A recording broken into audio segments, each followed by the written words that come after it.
DA বা pay commission ছাড়াও আজকের একটি হট টপিক আমি সকালবেলা পেয়েছিলাম থ্রু এবিপি আনন্দ, এবং অ্যাজ আ বৈদ্যবাটিয়ান আমার মনে হয়েছে এটা আপনাদের সবার সঙ্গে শেয়ার করা উচিত। আমি বৈদ্যবাটির 22 নম্বর ওয়ার্ডের একজন বাসিন্দা, এবং আমার আশেপাশেই কোথাও একটি কেন বলছি, আমি সেই জায়গাটি চিনি। সেখানে বায়ো অর্গ্যানিক ওয়েস্টের একটি কারখানা আছে, এবং সেই কারখানার যে অফিস ঘরগুলোকে তৃণমূলপন্থী লোকেরা সরকারি সম্পত্তি কিন্তু নিজের বাপের সম্পত্তি মনে করে এতদিন যথেচ্ছভাবে ইউজ করেছে। প্রথম পয়েন্ট। দ্বিতীয় পয়েন্ট হলো, আজকে সেই জায়গাটি উদ্ধার করেছেন আমাদের মাননীয় এমএলএ দিলীপ সিং মহাশয়। অত্যন্ত সাধুবাদ তাকে, হার্টিয়েস্ট কনগ্রাচুলেশন। বাট আমার এখানে আরো কিছু বলার আছে। আপনি যেটা করেছেন এটা কিন্তু হিমশৈলের চূড়া মাত্র।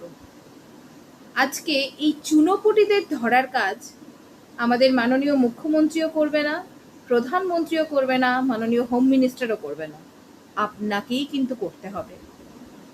আপনি প্লিজ একটু খোঁজ নিন। তৃণমূলপন্থী কিছু নেতা জাস্ট ক্যাঁতা, ওদের ক্যাঁতাই বলা উচিত।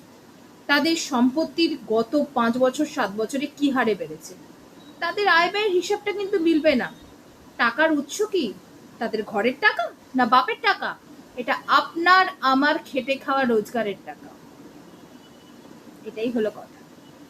তাই থ্রু মাই ভিডিও আমি এটাই বলতে চাই, প্লিজ স্যার একটু একটু দেখবেন যে এই চুনোপুটিরা যেন ধরা পড়ে। এই চুনোপুটিদের জন্য কিন্তু কোনো ইডিআই কোনো সিবিআই কিচ্ছু করবে না। ইডিআই বলা ভুল হয়েছে, ইডি। কোনো ইডি কোনো সিবিআই কিচ্ছু করবে না, এটা আপনাদেরই করতে হবে। আর তাদের ঔদ্ধত্য মাটিতে তো পাই পড়ে না। ঔদ্ধত্যর কথা আমি ছেড়েই দিলাম, ওটা তাদের পার্সোনাল ম্যাটার, তাদের ওটা শিক্ষা।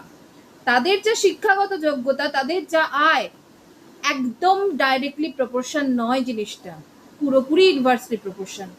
একটু দেখবেন।